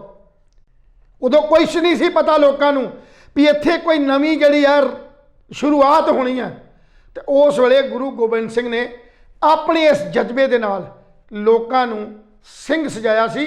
ਤੇ ਲੋਕ ਉਹ ਸੀ ਜਿਹੜੇ ਕਿਸੇ ਜਾਤ ਬਰਾਦਰੀ ਨੂੰ ਛੱਡ ਕੇ, ਕੋਈ ਉਹਦੇ 'ਚ ਵੱਡੀ ਕੌਮ ਦਾ ਬੰਦਾ ਨਹੀਂ ਸੀ, ਔਰ ਸਾਰੇ ਹੀ ਛੋਟੇ ਦਰਸ਼ਕ ਸੀ ਉਸ ਵੇਲੇ। ਕੋਈ ਪੱਕੇ ਤੌਰ 'ਤੇ ਸਿੱਖ ਧਰਮ ਨਾਲ ਜਾਂ ਗੁਰੂ ਨਾਨਕ ਸਾਹਿਬ ਸੱਚੇ ਪਾਤਸ਼ਾਹ ਦੀ ਵਿਚਾਰਧਾਰਾ ਨਾਲ ਕੋਈ ਬਹੁਤੇ ਸਹਿਮਤ ਨਹੀਂ ਸੀ, ਪਰ ਉਸ ਵੇਲੇ ਜਦੋਂ ਉਹਨਾਂ ਨੇ ਹਾਲਾਤ ਵੇਖੇ, ਜਜ਼ਬੇ ਦੀ ਗੱਲ ਵੇਖੀ, ਇਕੱਠ ਵੇਖਿਆ, ਤਾਂ ਉਸ ਵੇਲੇ ਉਹ ਬੰਦੇ ਆਪਣਾ ਸੀਸ ਦੇਣ ਲਈ ਤਿਆਰ ਹੋ ਗਏ। ਔਰ ਸੀਸ ਦੇ ਕੇ ਜਦੋਂ ਸਿੰਘ ਸਜੇ ਜੀ, ਤਾਂ ਸਾਹਿਬ ਸ਼੍ਰੀ ਗੁਰੂ ਗੋਬਿੰਦ ਸਿੰਘ ਆਪੇ ਚੇਲੇ ਵਾਲੀ ਗੱਲ ਕੀਤੀ, ਆਪੇ ਗੁਰੂ ਆਪੇ ਚੇਲਾ। ਤਾਂ ਉਹਨਾਂ ਦੀ ਅਗਵਾਈ ਹੇਠ ਫਿਰ ਸਿੱਖ ਪੰਥ ਨੇ ਜੋ ਲੜਾਈਆਂ ਲੜੀਆਂ, ਜੋ ਕੁਝ ਕੀਤਾ, ਉਹ ਇੱਕ ਇਤਿਹਾਸ ਦਾ ਪੰਨਾ ਬਣ ਗਿਆ ਜੀ। ਅੱਜ ਆ ਸਾਰਾ ਜਿਹੜਾ ਮਹੀਨਾ ਸਾਡਾ ਦਸੰਬਰ ਦਾ, ਇਹ ਸ਼ਹੀਦੀ ਦਿਹਾੜਾ ਦੇ ਮਹੀਨਾ, ਬਿਲਕੁਲ ਨਿੱਕੇ ਕੱਲ੍ਹ ਹੀ ਅਜੇ ਸਾਹਿਬ ਸ਼੍ਰੀ ਗੁਰੂ ਤੇਗ ਬਹਾਦਰ ਸਾਹਿਬ ਦੀ ਸ਼ਹੀਦੀ ਦਾ ਦਿਹਾੜਾ ਸੀਗਾ, ਜਿੱਥੇ ਦਿੱਲੀ ਜਾ ਕੇ ਨਸੀਸ ਕਟਾਇਆ। ਤੇ ਹੋਰ 2 ਦਿਨ ਤੋਂ ਬਾਅਦ ਚਮਕੌਰ ਸਾਹਿਬ, ਜਾਂ ਉਹਨਾਂ ਸਾਰਿਆਂ ਇਤਿਹਾਸਕ ਜਗ੍ਹਾਵਾਂ ਦੇ ਉੱਤੇ ਇਹ ਮਹੀਨਾ ਜਿਹੜਾ ਉਹ ਸ਼ਹੀਦੀਆਂ ਦਾ ਮਨਾਇਆ ਜਾਣਾ। ਸਾਡੇ ਦੁਨੀਆ ਦੇ ਇਤਿਹਾਸ 'ਚ ਕਿਤੇ ਵੀ ਨਹੀਂ ਵੀ ਕਿਸੇ ਬਾਪ ਨੇ ਆਪਣਾ ਪਰਿਵਾਰ ਵਾਰ ਦਿੱਤਾ ਹੋਵੇ ਦੇਸ਼ ਲਈ, ਕੌਮ ਲਈ, ਮਨੁੱਖਤਾ ਲਈ, ਮਜ਼ਲੂਮਾਂ ਲਈ। ਸੋ ਇਹ ਸੰਘਰਸ਼ ਉਹਨਾਂ ਦੀ ਰੋਸ਼ਨੀ 'ਚ, ਉਹਨਾਂ ਤੋਂ ਰੋਸ਼ਨੀ ਲੈ ਕੇ ਜਦੋਂ ਸ਼ੁਰੂ ਕੀਤਾ ਗਿਆ ਸੀ, ਤਾਂ ਇਹ ਪ੍ਰਾਪਤੀ 100% ਉਹਨਾਂ ਦੇ ਪੈਰ ਚੁੰਮਣੇ ਸੀ ਜੀ। ਕੋਈ ਚ ਮਫਾਦਵਾਦ ਨਹੀਂ ਸੀ, ਵਿਖਾਵਾਪਣ ਨਹੀਂ ਸੀ। ਜਿਹੜੇ ਵੇਖਣ ਵੀ ਗਏ ਸੀ, ਜਿਹੜੇ ਖਾਣ ਪੀਣ ਵੀ ਗਏ ਸੀ, ਉਹਨਾਂ ਦੇ ਅੰਦਰੋਂ ਵੀ ਜਬੇ ਬਾਣ ਲਾਗੇ ਤਬੇ ਰੋਸ ਜਾਗੇ। ਉਹਨਾਂ ਦੇ ਅੰਦਰੋਂ ਵੀ ਇੱਕ ਰੋਸ ਜਾਗਿਆ ਵੀ ਜੇ ਸਾਡੀਆਂ ਮਾਵਾਂ, ਸਾਡੇ ਬਾਪੂ ਜਿਹੜੇ ਆਖਰੀ ਉਮਰ 'ਚ ਬੈਠੇ ਨੇ। ਜੇ ਇਹ ਧੁੱਪਾਂ ਛਾਵਾਂ ਚੱਲ ਸਕਦੇ ਨੇ ਤੇ ਸਾਡੇ ਪਿੰਡਿਆਂ ਨੂੰ ਕਿੰਨਾ ਕੁ ਸੇਕ ਲੱਗੇਗਾ। ਬਿਲਕੁਲ ਐਲ ਸਾਹਿਬ। ਸੋ ਆਉਣ ਵਾਲੇ ਵਰ੍ਹਿਆਂ 'ਚ ਜਾਂ ਉਹ ਸੰਘਰਸ਼ ਜਿਹੜੀਆਂ ਕਰ ਰਹੀਆਂ ਜਮਾਤਾਂ ਨੇ, ਚਾਹੇ ਉਹ ਟੀਚਰ ਨੇ, ਚਾਹੇ ਉਹ ਪੈਰਾਮੈਡੀਕਲ ਨੇ, ਚਾਹੇ ਉਹ ਬਿਜਲੀ ਕਰਮਚਾਰੀ ਨੇ, ਚਾਹੇ ਕਿਸੇ ਵੀ ਖੇਤਰ 'ਚ ਜਿਹੜੇ ਅੱਜ ਸੜਕਾਂ ਤੇ ਬੈਠੇ ਨੇ, ਉਸ ਸੰਘਰਸ਼ ਦੇ ਸਬਕਾਂ ਨੂੰ ਸਿੱਖ ਕੇ ਤਾਂ ਇਹ ਸੰਘਰਸ਼ ਲੜਿਆ ਜਾਏਗਾ ਤੇ 100% ਗਰੰਟੀ ਹੈ ਕਿ ਉਹ ਆਪਣੇ ਸੰਘਰਸ਼ 'ਚ ਕਾਮਯਾਬ ਹੋ ਕੇ ਬਾਹਰ ਨਿਕਲਣਗੇ। ਜੇ ਤੁਸੀਂ ਸਰਕਾਰਾਂ ਦੀ ਗੱਲ ਕਰਦੇ ਹੋ, ਸਰਕਾਰਾਂ ਨੇ ਤਾਂ ਕਦੇ ਵੀ ਕਿਸੇ ਦਾ ਸਵਾਰਿਆ ਨਹੀਂ। ਸਰਕਾਰਾਂ ਹਮੇਸ਼ਾ ਹੀ ਰਾਜ ਕਰਦੀਆਂ ਜਮਾਤਾਂ ਜਿਹੜੀਆਂ ਨੇ ਤੁਹਾਡੇ ਤੇ ਰਾਜ ਕਰਨ ਵਾਸਤੇ ਆਉਂਦੀਆਂ ਨੇ, ਨਾ ਕਿ ਉਹ ਤੁਹਾਨੂੰ ਕੁਝ ਦੇਣ ਲਈ ਆਉਂਦੀਆਂ ਨੇ। ਜੇ ਤੁਹਾਡੇ ਹੱਕਾਂ ਦੀ ਗੱਲ ਹੁੰਦੀ ਹੈ, ਜੇ ਤੁਹਾਡੇ ਮੰਗਾਂ ਮਸਲਿਆਂ ਦੀ ਗੱਲ ਹੁੰਦੀ ਹੈ, ਤੇ ਤੁਹਾਡੇ ਮੰਗ ਤੋਂ ਬਾਅਦ ਸ਼ੁਰੂ ਹੁੰਦੀ ਹੈ ਜੀ। ਤੁਹਾਡੇ ਮੰਗਣ ਦਾ ਤਰੀਕਾ ਕਿਵੇਂ ਦਾ, ਉਹ ਤਰੀਕਾ ਤੁਹਾਨੂੰ ਅਪਣਾਉਣਾ ਪਏਗਾ ਜੀ। ਉਹ ਤਰੀਕਾ ਸਿਰਫ ਤੇ ਸਿਰਫ ਲੋਕ ਇਕੱਠ, ਤਾਕਤ ਹੀ ਤੁਹਾਡਾ ਜਿਹੜਾ ਸਾਰਾ ਕੁਝ ਹੈਗਾ। ਅਗਰ ਤੁਸੀਂ ਇਸੇ ਤਰ੍ਹਾਂ ਲਾਮਬੰਦ ਹੋ ਕੇ ਸਹੀ ਤੇ ਸੋਚ ਵਾਲੀ ਲੀਡਰਸ਼ਿਪ ਦੇ ਅੰਡਰ ਕੰਮ ਕਰੋਗੇ ਤੇ ਆਉਣ ਵਾਲੇ ਜਿਹੜੇ ਭਵਿੱਖ ਤੁਹਾਡਾ ਬਹੁਤ ਵਧੀਆ ਹੋਏਗਾ। ਔਰ ਇਸ ਸੰਘਰਸ਼ ਨੇ 2022 ਦੀਆਂ ਇਲੈਕਸ਼ਨਾਂ ਤੇ ਬਹੁਤ ਵੱਡਾ ਜਿਹੜਾ ਪ੍ਰਭਾਵ ਪਾਉਣਾ। ਬਿਲਕੁਲ ਪਾਉਣਾ। ਤੁਸੀਂ ਆਉਣ ਵਾਲੇ ਦਿਨਾਂ 'ਚ ਵੇਖਿਓ ਕਈ ਕੁਝ ਹੋਣਾ। ਕੁਝ ਲਾਲਚੀ ਲੋਕਾਂ ਨੇ ਵੀ, ਇਹ ਨਹੀਂ ਵੀ ਕਿਸਾਨਾਂ ਦੇ ਅੰਦਰ ਵੀ ਕੁਝ ਇਹੋ ਜਿਹੀਆਂ ਜਥੇਬੰਦੀਆਂ ਵੀ ਨੇ, ਕੁਝ ਇਹੋ ਜਿਹੇ ਲੋਕ ਵੀ ਨੇ ਜਿਹੜੇ ਇਹਦਾ ਲਾਭ ਲੈਣ ਦੀ ਕੋਸ਼ਿਸ਼ ਕਰਨਗੇ। ਇਹ ਕੋਸ਼ਿਸ਼ ਕਰਨਗੇ ਕਿ ਸਾਨੂੰ ਕਿਤੇ ਨਾ ਕਿਤੇ ਕੋਈ MLA, ਕਿਤੇ ਨਾ ਕਿਤੇ ਕੋਈ ਗੱਲ ਨਾਲ ਸੀਟ ਮਿਲ ਜੇ। ਕੱਲ ਜੋਗਿੰਦਰ ਸਿੰਘ ਉਗਰਾਹਾਂ ਨੇ ਆਪਣੇ ਇੱਕ ਬਿਆਨ 'ਚ ਗੱਲ ਕਹੀ ਸੀ, ਔਰ ਜਿਹੜੀ ਕਿ ਸਭ ਤੋਂ ਵਧੀਆ ਗੱਲ ਸੀ ਵੀ ਅਸੀਂ ਚੋਣਾਂ ਲੜਾਂਗੇ ਉਸ ਵੇਲੇ ਜਿੱਦਣ ਲੋਕਾਂ ਦਾ ਇਕੱਠ ਹੋਏਗਾ, ਜਿੱਦਣ ਲੋਕਾਂ ਦੀ ਸਰਕਾਰ ਦੀ ਗੱਲ ਹੋਏਗੀ। ਸਾਨੂੰ ਕਹਿੰਦਾ ਬਹੁਤ ਲੋਕ ਸਾਡੇ 'ਚੋਂ ਇਹੋ ਜਿਹੇ ਨਿਕਲ ਜਾਣਗੇ ਜਿਹੜੇ MLA ਸਾਨੂੰ ਕਹਿੰਦੇ ਨੇ ਤੁਸੀਂ MLA ਬਣੋ, ਤੁਸੀਂ ਸਰਕਾਰ ਬਣਾਓ। ਸਾਨੂੰ ਪਤਾ ਹੈ ਵੀ ਅਸੀਂ ਸਰਕਾਰ ਬਣਾ ਕੇ ਵੀ ਲੋਕਾਂ ਦਾ ਸਵਾਰ ਨਹੀਂ ਸਕਾਂਗੇ। ਸੋ ਇਹ ਜਿਹੜਾ ਕ੍ਰੈਡਿਟ ਅੱਜ ਸਾਨੂੰ ਮਿਲਿਆ, ਜੋ ਤਾਜ ਸਾਡੇ ਸਿਰ ਤੇ ਅੱਜ ਸੱਜਿਆ ਜੀ ਲਾਲ ਸਾਹਿਬ, ਉਹ ਸ਼ਾਇਦ ਤਾਜ ਜਿਹੜਾ ਉਹ ਚੋਣ ਜਿੱਤ ਕੇ MLA ਬਣ ਕੇ ਜਾਂ ਕੋਈ ਮੰਤਰੀ ਬਣ ਕੇ ਅਸੀਂ ਪ੍ਰਾਪਤ ਨਹੀਂ ਕਰ ਸਕਦੇ। ਸੋ ਉਸ ਵੇਲੇ ਚੋਣ ਲੜਾਂਗੇ ਜਿਸ ਵੇਲੇ ਲੋਕਾਂ ਦਾ ਇਕੱਠ, ਲੋਕਾਂ ਦੀ ਆਪਣੀ ਸਰਕਾਰ ਬਣਨ ਦੀ ਗੱਲ ਹੋਈ ਤੇ ਅਸੀਂ ਜ਼ਰੂਰ ਅੱਗੇ ਆਵਾਂਗੇ। ਆਪਾਂ ਨੂੰ ਕਮਰਸ਼ੀਅਲ ਬ੍ਰੇਕ ਲੈਣਾ ਪੈਣਾ ਦੋਸਤੋ। ਬ੍ਰੇਕ ਤੋਂ ਬਾਅਦ ਅਸੀਂ ਫੇਰ ਹਾਜ਼ਰ ਹੁੰਨੇ ਆ ਔਰ ਤੁਸੀਂ ਜਾਇਓ ਨਾ, ਸ਼ੋਅ ਹਜੇ ਬਾਕੀ ਹੈ। ਨੈਨੀ ਜਿਹਨੂੰ ਕਿ home child care provider pilot ਕਹਿੰਦੇ ਆ, ਇਹ ਪ੍ਰੋਗਰਾਮ 1 ਜਨਵਰੀ 2022 ਨੂੰ 2750 ਸੀਟਾਂ ਦੇ ਨਾਲ ਖੁੱਲ ਰਿਹਾ। ਇਹਦੇ ਵਿੱਚ ਜਿਹੜੀ ਐਜੂਕੇਸ਼ਨ ਹੈ 12+1 ਸਾਲ ਦੀ ਐਜੂਕੇਸ਼ਨ, ਜਾਂ ਕਿਸੇ ਨੇ BA ਕੀਤੀ ਹੈ, ਕਿਸੇ ਨੇ ਬੈਚਲਰਸ ਕੀਤੀ ਹੈ, ਕਿਸੇ ਨੇ ਮਾਸਟਰਸ ਕੀਤੀ ਹੈ, ਕਿਸੇ ਨੇ ਨਰਸਿੰਗ ਦੀ ਪੜ੍ਹਾਈ ਕੀਤੀ ਹੈ, B.Ed ਦੀ ਪੜ੍ਹਾਈ ਕੀਤੀ ਹੈ, ਇਹ ਸਾਰੇ ਲੋਕ ਇਹਦੇ ਵਿੱਚ ਕੁਆਲੀਫਾਈ ਕਰਨਗੇ। ਜੇ ਕਿਸੇ ਕੋਲ 5 ਬੈਂਡ IELTS ਦੇ ਵਿੱਚ, ਲਿਸਨਿੰਗ ਵਿੱਚ 5 ਬੈਂਡ, ਰੀਡਿੰਗ 'ਚ 4, ਸਪੀਕਿੰਗ ਤੇ ਰਾਈਟਿੰਗ ਵਿੱਚ 5-5 ਬੈਂਡ ਹੋਣ, ਜਾਂ ਸੈਲਫ ਹੈਲਪ ਟੈਸਟ ਦੇ ਵਿੱਚ 5 ਬੈਂਡ ਹੋਣ, ਪਲੱਸ ਇਹਨਾਂ ਦੀ ਡਾਕੂਮੈਂਟਸ ਦੀ ਇਵੈਲੂਏਸ਼ਨ ਹੋਏ, ਤਾਂ ਤੁਸੀਂ 1 ਜਨਵਰੀ 2022 ਨੂੰ ਤੁਸੀਂ ਆਪਣਾ ਕੇਸ ਲਗਾਉਣ ਵਾਸਤੇ ਤਿਆਰ ਹੋ। ਇਹਦੇ ਵਿੱਚ ਤੁਸੀਂ ਜੇ ਮੈਰਿਡ ਹੋ, ਤੁਸੀਂ ਹਸਬੈਂਡ ਵਾਈਫ ਬੱਚੇ ਸਮੇਤ ਕੈਨੇਡਾ ਇੱਕੋ ਵਾਰ ਤੁਹਾਡਾ ਕੇਸ ਲੱਗੇਗਾ। ਅਪਰੋਕਸੀਮੇਟਲੀ 1 ਈਅਰ ਦਾ ਟਾਈਮ ਹੈ ਜਿਹਦੇ ਵਿੱਚ ਤੁਸੀਂ ਕੈਨੇਡਾ ਪਹੁੰਚੋਗੇ। ਔਰ ਇਹਦੇ ਵਿੱਚ ਤੁਸੀਂ ਬਜ਼ੁਰਗਾਂ ਨੂੰ ਜਾਂ ਬੱਚਿਆਂ ਨੂੰ, ਜੇ ਤੁਸੀਂ ਬੱਚਿਆਂ ਵਾਲੀ ਫਾਈਲ ਲਗਾਓਗੇ ਜਿਹੜੀ ਕਿ 1 ਜਨਵਰੀ ਨੂੰ ਖੁੱਲ੍ਹ ਰਹੀ ਹੈ, ਉਹਦੇ ਵਿੱਚ ਤੁਸੀਂ ਸਾਰੀ ਪਰਿਵਾਰ ਸਮੇਤ 1 ਸਾਲ 'ਚ ਉੱਥੇ ਕੈਨੇਡਾ ਪਹੁੰਚ ਸਕਦੇ ਹੋ। 3 ਸਾਲ ਦਾ ਵਰਕ ਪਰਮਿਟ ਮਿਲੇਗਾ ਜਿਹਦੇ 'ਚ 2 ਸਾਲ ਤੁਸੀਂ ਨੌਕਰੀ ਕਰਨੀ ਹੈ। 2 ਸਾਲ ਨੌਕਰੀ ਕਰਨ ਤੋਂ ਬਾਅਦ ਜਿਹੜੇ ਪੇ ਸਟੱਬਸ ਤੁਹਾਡੇ ਹੋਣਗੇ ਉਹ ਕੈਨੇਡੀਅਨ ਗਵਰਨਮੈਂਟ ਨੂੰ ਦੇ ਕੇ ਆਪਣੀ ਪਰਮਨੈਂਟ ਰੈਜ਼ੀਡੈਂਸੀ ਸਾਰੀ ਫੈਮਿਲੀ ਦੀ ਲੈਣੀ ਹੈ। ਇਸ ਤੋਂ ਜ਼ਿਆਦਾ ਸੌਖਾ ਪ੍ਰੋਗਰਾਮ ਕੋਈ ਨਹੀਂ ਹੋ ਸਕਦਾ, ਕਿਉਂਕਿ ਇਹਦੇ ਵਿੱਚ CRS ਜਿਹਨੂੰ ਕਿ ਅਸੀਂ ਪੁਆਇੰਟ ਬੇਸ ਕਹੀਏ, ਐਕਸਪ੍ਰੈਸ ਐਂਟਰੀ, ਉਹਦੇ ਵਰਗਾ ਕੋਈ ਨੰਬਰਿੰਗ ਸਿਸਟਮ ਨਹੀਂ। ਕੋਈ ਤੁਸੀਂ 470 ਪੁਆਇੰਟ ਨਹੀਂ ਇਕੱਠੇ ਕਰਨੇ, ਕੋਈ 465 ਨਹੀਂ ਕਰਨੇ। ਸੋ ਇਹ ਬਹੁਤ ਹੀ ਅੱਛਾ ਚੰਗਾ ਪ੍ਰੋਗਰਾਮ ਹੈ ਜਿਹਦੇ ਵਿੱਚ ਪੜ੍ਹੇ ਲਿਖੇ ਕੁਆਲੀਫਾਈਡ ਲੋਕ ਵੀ ਇਹਦੇ ਵਿੱਚ ਅਪਲਾਈ ਕਰਕੇ ਕੈਨੇਡਾ ਜਾਣ ਦਾ ਆਪਣਾ ਸੁਪਨਾ ਸਾਕਾਰ ਕਰ ਸਕਦੇ ਹਨ ਜੀ। ਜਿਹੜੇ ਸਟੂਡੈਂਟਸ ਕੈਨੇਡਾ ਸਟੱਡੀ ਬੇਸ 'ਤੇ ਗਏ ਹਨ, ਪਿਛਲੇ ਕਈ ਸਾਲਾਂ ਤੋਂ ਗਏ ਹੋਏ ਹਨ, ਪਰ ਇਹ ਹੈ ਕਿ ਜੇ ਕਿਸੇ ਨੇ ਕਾਲਜ ਬਦਲਣਾ ਹੈ, ਸਾਰੇ ਪਾਸੇ ਕਾਲਜਸ ਬੰਦ ਹੋ ਚੁੱਕੇ ਹਨ, ਪਰ ਇੱਕ ਕਾਲਜ ਮੇਰੇ ਕੋਲ ਟੋਰਾਂਟੋ ਦੇ ਕੋਈ 100 ਕਿਲੋਮੀਟਰ ਦੂਰੀ 'ਤੇ ਹੈ, ਜਿਹਦੇ ਵਿੱਚ ਜਿਹੜੇ ਉਹਦੇ ਪ੍ਰੋਗਰਾਮ ਤਾਂ ਉਹਦੇ ਵੀ ਸਾਰੇ ਬੰਦ ਹੈ, ਉਹਦੀ ਪ੍ਰੋਗਰਾਮ ਲਿਸਟਿੰਗ ਵੀ ਸਾਰਾ ਕੁਝ ਬੰਦ ਆ ਰਿਹਾ ਕਿ ਕੋਈ ਵੀ ਪ੍ਰੋਗਰਾਮ ਅਵੇਲੇਬਲ ਨਹੀਂ। ਫਿਰ ਵੀ ਜਿਹੜਾ ਔਨ ਸ਼ੋਰ ਅਸੀਂ ਕਹਿੰਦੇ ਜਿਹੜਾ ਸਟੂਡੈਂਟ ਆਲਰੇਡੀ ਕੈਨੇਡਾ ਦੇ ਵਿੱਚ ਹੈ, ਉਹਦੀ ਐਡਮਿਸ਼ਨ ਉਸ ਕਾਲਜ ਵਿੱਚ ਕਰਾ ਕੇ ਉਹਨੂੰ ਪੋਸਟ ਗ੍ਰੈਜੂਏਟ ਵਰਕ ਪਰਮਿਟ ਮਿਲੇਗਾ। ਇਹਦੇ ਨਾਲ ਜਿਹੜੇ ਸਟੂਡੈਂਟਸ ਆਲਰੇਡੀ ਪ੍ਰਾਈਵੇਟ ਕਾਲਜਸ ਪੜ੍ਹ ਰਹੇ ਹਨ, ਤੁਹਾਨੂੰ ਪਤਾ ਹੈ ਕਿ ਤੁਹਾਨੂੰ ਪੋਸਟ ਗ੍ਰੈਜੂਏਟ ਵਰਕ ਪਰਮਿਟ ਨਹੀਂ ਮਿਲ ਸਕਦਾ, ਜਾਂ ਕੋਈ ਇਸ ਤਰ੍ਹਾਂ ਦੇ ਸਟੂਡੈਂਟਸ ਹਨ, ਕੋਈ ਕਿਊਬੈਕ ਵਿੱਚ ਪੜ੍ਹ ਰਿਹਾ, ਕੋਈ ਬਾਹਰਲੇ ਪ੍ਰੋਵਿੰਸਿਸ ਪੜ੍ਹ ਰਿਹਾ, ਬ੍ਰਿਟਿਸ਼ ਕੋਲੰਬੀਆ 'ਚ ਹੈ, ਉਹਦੇ ਪ੍ਰੋਗਰਾਮ ਨਹੀਂ ਕੰਪਲੀਟ ਹੋਏ, ਜਾਂ ਉਹ ਵਿੱਚੋਂ ਛੱਡ ਗਿਆ, ਜਾਂ ਉਹਦੇ ਬੈਕਲੌਗਸ ਬਹੁਤ ਹੋ ਗਏ, ਜਾਂ ਉਹਨੂੰ ਪ੍ਰੋਗਰਾਮ ਬਹੁਤ ਔਖਾ ਲੱਗ ਰਿਹਾ। ऐसे सारे स्टूडेंट्स की एडमिशन मैं 1 2 या पोस्ट ग्रैजुएट प्रोग्राम 1 साल के या 2 साल के पोस्ट सैकेंडरी प्रोग्राम वो करवा सकदा। ये सिर्फ तुसी एप्लीकेशन फीस देनी है, होर कोई फीस नहीं, कोई पहला बिफोर वीज़ा या आफ्टर वीज़ा कोई फीस नहीं। वीज़ा तुहाडे कोल ऑलरेडी लग्या है, मैं तुहाडे कॉलेजेस की अदला बदली करा सकदा।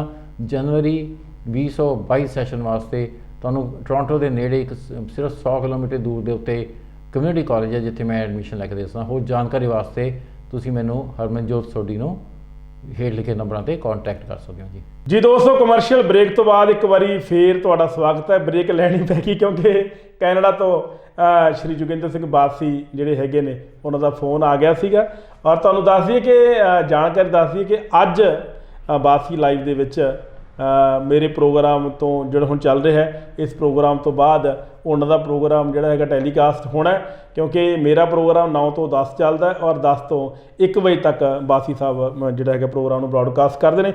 Chief election commission of Punjab दे नाल उन्हां दे नाल गलबात श्री जोगिंदर सिंह बासी अज करनगे, चर्चा करनगे। और जे तुसीं प्रोग्राम नूं मिस ना करियो क्योंकि पंजाब चोणां दे संबंध दे विच अहम जानकारियां हमेशा असीं गाउंदा पंजाब लैके आउंदा। और बासी साहब अज पंजाब मसलियां ते पंजाब च किहड़ियां तैयारियां जिहड़ियां ओह हो रहीआं ने, किन्ने बूथ ने, किन्ने जिहड़े हलके ने और इन्हां हलकिਆਂ ਦੇ ਵਿੱਚ ਕਿਹੜੇ संजीदा ने, ਕਿਹੜੇ बिल्कुल नॉर्मल ने, उन्हां सारिਆਂ ते चर्चा जिहड़ी है वो अज जोगिंदर सिंह बासी करनगे। Chief election commission of Punjab दे नाल अज दे शो दे विच गंभीर चर्चा होएगी श्री जोगिंदर सिंह बासी दी। सो डोंट मिस इट, ये प्रोग्राम जरूर देखियो और प्रोग्राम अपने पंजाब च रहिंदे बाकी लोगों भी शेयर जरूर करया करो जी।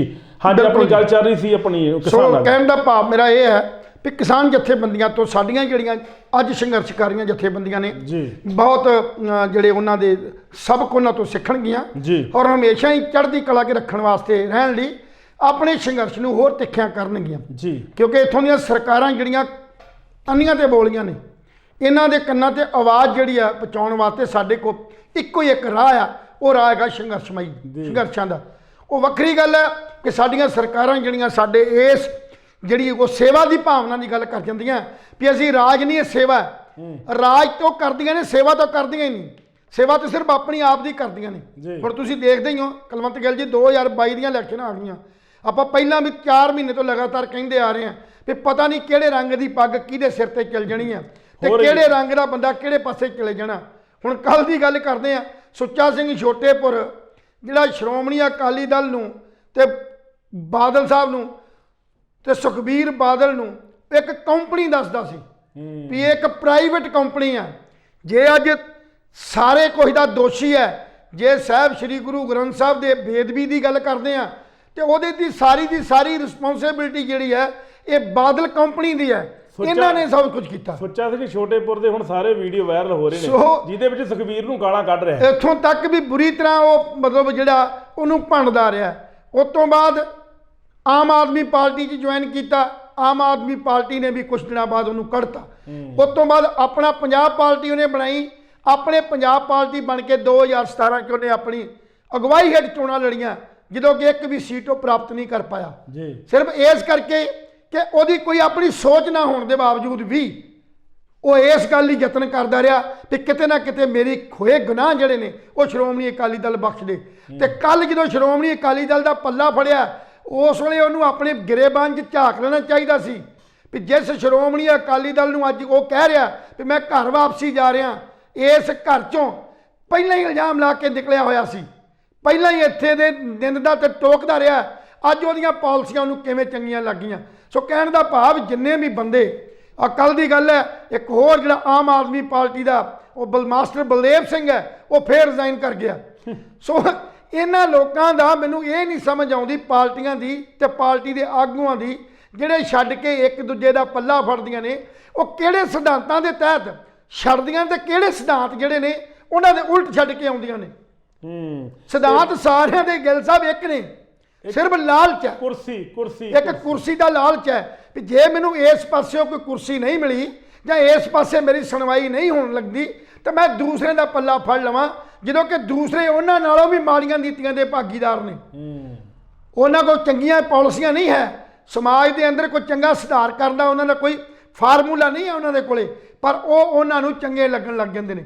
ਹੁਣ ਕੁਝ ਲੋਕਾਂ ਨੇ ਜਿਵੇਂ ਕਿ ਸ਼੍ਰੋਮਣੀ ਆਪਣੇ ਕਹਿੰਦੇ ਵੀ ਭਾਜਪਾ ਨੇ ਤੇ ਕੈਪਟਨ ਅਮਰਿੰਦਰ ਸਿੰਘ ਹੋਣਾ ਨੇ ਤੇ ਹੋਰ ਜਿਹੜੀਆਂ ਆਸੇ-ਪਾਸੇ ਜਥੇਬੰਦੀਆਂ ਨੇ ਹੁਣ ਇੱਕ ਆਸ ਲਾਈ ਬੈਠੀਆਂ ਨੇ ਵੀ ਕੁਝ ਦਿਨਾਂ ਬਾਅਦ ਜਦੋਂ ਜਾਬਤਾ ਲੱਗਣ ਤੋਂ ਬਾਅਦ ਇਹ ਸੀਟਾਂ ਦੀ ਵੰਡ ਹੋਣੀ ਹੈ ਤੇ ਕੁਝ ਲੋਕਾਂ ਦਾ ਇਹ ਹੈ ਵੀ ਜਿਹੜੀ ਕਾਂਗਰਸ ਪਾਰਟੀ ਦੇ ਅੰਦਰੋਂ ਜਿਨ੍ਹਾਂ ਬੰਦਿਆਂ ਨੂੰ ਸੀਟਾਂ ਨਾ ਮਿਲੀਆਂ ਉਹ ਸਾਡੇ ਵੱਲ ਆਉਣਗੇ।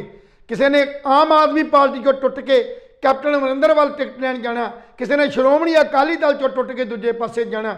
ਉਹਨਾਂ ਦਾ ਸਿਧਾਂਤ ਸਿਰਫ ਇੱਕ ਹੈ, ਉਹ ਸਿਧਾਂਤ ਆ ਸਿਰਫ ਚੋਣਾਂ ਦੇ ਦੌਰਾਨ ਟਿਕਟ ਹਾਸਲ ਕਰਨਾ, ਟਿਕਟ ਹਾਸਲ ਕਰਕੇ ਰਾਜ ਗੱਦੀ 'ਚ ਹਿੱਸਾ ਲੈਣਾ, ਹਿੱਸਾ ਲੈ ਕੇ ਆਪਣੀ ਜ਼ਿੰਦਗੀ ਨੂੰ ਸਵਾਰਨਾ। ਉਹਦਾ ਪੰਜਾਬ ਦੇ ਲੋਕਾਂ ਦੇ ਮਸਲਿਆਂ ਨਾਲ, ਮੰਗਾਂ ਨਾਲ ਜਾਂ ਕਿਸੇ ਹੋਰ ਨਾਲ ਕੋਈ ਵਾਹ ਵਾਸਤਾ ਨਹੀਂ। ਸੋ ਇਹ ਵਾਹ ਵਾਸਤਾ ਅਸਲ ਅਸੀਂ ਕਿਸਾਨੀ ਦਾ ਇਹ ਸੰਘਰਸ਼ ਤੋਂ ਬਹੁਤ ਸਬਕ ਸਿੱਖ ਸਕਦੇ ਹਾਂ ਔਰ ਉਹ ਸਬਕ ਸਿੱਖ ਕੇ ਹੀ ਅਸੀਂ ਆਪਣੀ ਜਿਹੜੀ ਤਾਕਤ ਬਣਾ ਸਕਦੇ ਹਾਂ। ਸੋ ਇਹਨਾਂ ਦਾ ਜਿਹੜਾ ਜਿੰਨਾ ਤੱਕ ਅਸੀਂ ਰਾਜਨੀਤਿਕ ਤੌਰ ਤੇ ਆਪਣੀ ਸੋਚ ਨੂੰ ਡਿਵੈਲਪ ਨਹੀਂ ਕਰਦੇ, ਜਦ ਤੱਕ ਅਸੀਂ ਇਹਨਾਂ ਦੀਆਂ ਘਾਟਾਂ ਕਮਜ਼ੋਰੀਆਂ ਔਰ ਪਿਛਲੇ 5 ਸਾਲਾਂ ਦਾ ਹਿਸਾਬ ਕਿਤਾਬ ਜਿਹੜਾ ਕਿ ਇਹਨਾਂ ਦੇ ਸਾਰੇ 117 ਵਿਧਾਨ ਸਭਾ ਹਲਕਿਆਂ ਦਾ ਮੁਲਾਂਕਣ ਨਹੀਂ ਕਰਦੇ। ਉਹ 117 ਦੇ ਵਿਰੋਧੀ ਵੀ ਰਹੇ ਨੇ, ਨਾ ਹੀ ਕਿਸੇ ਵਿਰੋਧੀ ਪਾਰਟੀ ਨੇ 117 ਹਲਕਿਆਂ 'ਚ ਉੱਥੋਂ ਦੇ ਵਿਚਰੇ ਐਮਐਲਏ ਜਾਂ ਵਿਚਰੇ ਸਿਧਾਂਤ ਦਾ ਗੱਲ ਕਦੇ ਸਰਕਾਰ ਦੇ ਕੰਨਾਂ ਤੇ ਲਿਆਂਦਾ ਸੀ। ਕਿਉਂਕਿ ਕਈ ਵਾਰ ਗੱਲ ਹੁੰਦੀ ਹੈ ਵੀ ਵਿਰੋਧੀ ਧਿਰ ਨੇ ਕੀ ਰੋਲ ਅਦਾ ਕੀਤਾ। ਅੱਜ ਕਹਿੰਦੇ ਨੇ ਵੀ 3 ਫਰੰਟ ਬਣ ਗਏ, ਚੌਥਾ ਫਰੰਟ ਬਣ ਜਾ ਰਿਹਾ ਕਿ ਇਹਨਾਂ ਸਾਰਿਆਂ ਚੌਥੇ ਫਰੰਟਾਂ ਦੇ ਵਿੱਚੋਂ ਕਿਸੇ ਨੇ ਵੀ ਵਿਧਾਨ ਸਭਾ ਦੇ ਅੰਦਰ, ਪਾਰਲੀਮੈਂਟ ਦੇ ਅੰਦਰ, ਰਾਜ ਸਭਾ ਦੇ ਅੰਦਰ, ਕਿਉਂਕਿ ਇਹਨਾਂ ਸਾਰੀਆਂ ਪਾਰਟੀਆਂ ਦੇ ਇੱਕ 2 ਬੰਦੇ, ਚਾਹੇ ਉਹ ਪਾਰਲੀਮੈਂਟ ਮੈਂਬਰ ਨੇ, ਚਾਹੇ ਉਹ ਰਾਜ ਸਭਾ ਦੇ ਮੈਂਬਰ ਨੇ, ਚਾਹੇ ਵਿਧਾਨ ਸਭਾ ਦੇ ਮੈਂਬਰ ਨੇ, ਕਦੇ ਵੀ ਇਹਨਾਂ ਨੇ ਕਦੇ ਪੰਜਾਬ ਦੀ ਆਵਾਜ਼ ਚੁੱਕੀ ਹੋਵੇ, ਕਦੇ ਵੀ ਇਹਨਾਂ ਨੇ ਪੰਜਾਬ ਦੀ ਗੱਲ ਕੀਤੀ ਹੋਵੇ, ਕਦੇ ਵੀ ਲੋਕਾਂ ਦੀ ਜ਼ਿੰਦਗੀ ਦੇ ਸੁਧਾਰ ਦੀ ਗੱਲ ਕੀਤੀ ਹੋਵੇ। ਇੱਕ ਨਵੀਂ ਗੱਲ ਜ਼ਰੂਰ ਕੱਲ ਕਰ ਦਿੱਤੀ, ਇੱਕ ਨਵੀਂ ਉਹ ਕੇਜਰੀਵਾਲ ਨੇ ਵੀ ਕੀਤੀ ਔਰ ਪੰਜਾਬ ਦੀ ਕਾਂਗਰਸ ਸਰਕਾਰ ਦੇ ਉਪ ਮੁੱਖ ਮੰਤਰੀ ਨੇ ਵੀ ਕਰ ਦਿੱਤੀ ਵੀ ਅਸੀਂ ਉਹ ਮਹਿਕਮਾ ਬਣਾਵਾਂਗੇ ਜਿਹੜਾ ਮਹਿਕਮਾ ਸਟੂਡੈਂਟਾਂ ਨੂੰ, ਪੰਜਾਬ ਦੀ ਜਵਾਨੀ ਨੂੰ ਬਾਹਰ ਜਾ ਕੇ ਉਹਨਾਂ ਨੂੰ ਧੋਖਾ ਨਾ ਹੋਵੇ, ਬਾਹਰ ਵਾਸਤੇ ਲੋਨ ਦੇਵਾਂਗੇ। ਔਰ ਕਿੰਨੀ ਬੇਸ਼ਰਮੀ ਵਾਲੀ ਗੱਲ ਹੈ ਕਿ ਅਸੀਂ ਚਾਹੁੰਦੇ ਪੰਜਾਬ ਦੀ ਜਵਾਨੀ, ਪੰਜਾਬ ਦੇ ਲੋਕਾਂ ਨੂੰ, ਪੜ੍ਹਿਆ ਲਿਖਿਆ ਨੂੰ ਇੱਥੇ ਰੁਜ਼ਗਾਰ ਮਿਲੇ, ਇੱਥੇ ਵਿਕਾਸ ਕਰਨ। ਉਹ ਨਵਾਂ ਕੋਈ ਪ੍ਰੋਗਰਾਮ ਲੈ ਕੇ ਆਉਣ। ਇੱਕ ਇੰਜੀਨੀਅਰ ਬਣਦਾ, ਉਹ ਇੰਜੀਨੀਅਰ ਬਣਨ ਤੇ ਲੱਖਾਂ ਰੁਪਏ ਖਰਚ ਹੁੰਦੇ ਨੇ ਔਰ ਇਹ ਦੇਸ਼ ਦੀ ਤਰੱਕੀ 'ਚ ਉਹਨੇ ਹਿੱਸਾ ਪਾਉਣਾ ਹੁੰਦਾ, ਨਵੀਆਂ ਪਲੈਨਿੰਗ ਲੈ ਕੇ ਆਉਣਾ ਹੁੰਦਾ। ਤਾਂ ਜੇ ਉਹ ਸਾਡਾ ਇੰਜੀਨੀਅਰ ਦੂਸਰੇ ਦੇਸ਼ 'ਚ ਆਪਣਾ ਖਰਚਾ ਕਰਕੇ ਦੂਜੇ ਦੇਸ਼ 'ਚ ਦੀ ਉੱਥੋਂ ਦੀ ਸਰਕਾਰ 'ਚ ਜਾ ਕੇ ਹਿੱਸਾ ਪਾਉਂਦਾ, ਉੱਥੋਂ ਦੀ ਡਿਵੈਲਪਮੈਂਟ 'ਚ ਹਿੱਸਾ ਪਾਉਂਦਾ, ਤੇ ਸਾਡਾ ਪੰਜਾਬ ਤੇ ਫਿਰ ਵਿਹਲਣਾ ਤੇ ਅਨਪੜ੍ਹਾਂ ਦਾ ਰਹਿ ਜਾਏਗਾ। ਲਹਿਲ ਸਾਹਿਬ ਪਤਾ ਕੀ ਗੱਲ ਹੈ, ਇਹ ਮਨਪ੍ਰੀਤ ਬਾਦਲ ਨੇ ਪਹਿਲਾਂ ਵੀ ਛੱਡਿਆ ਸੀ ਸ਼ੋਸ਼ਾ ਜਦੋਂ ਕੈਪਟਨ ਅਮਰਿੰਦਰ ਸਿੰਘ ਮੁੱਖ ਮੰਤਰੀ ਹੁੰਦੇ ਸੀ।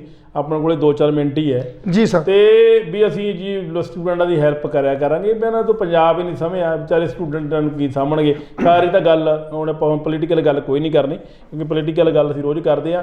ਅੱਜ ਖੁਸ਼ੀ ਦਾ ਮੌਕਾ ਹੈ, ਕਿਸਾਨ ਜਿੱਤ ਚੁੱਕੇ ਨੇ, ਕੇਂਦਰ ਸਰਕਾਰ ਨੇ ਗੋਡ ਨੇ ਟੇਕ ਤੇ ਇਹ ਗੱਲ ਕਲੀਅਰ ਹੋ ਚੁੱਕੀ ਹੈ।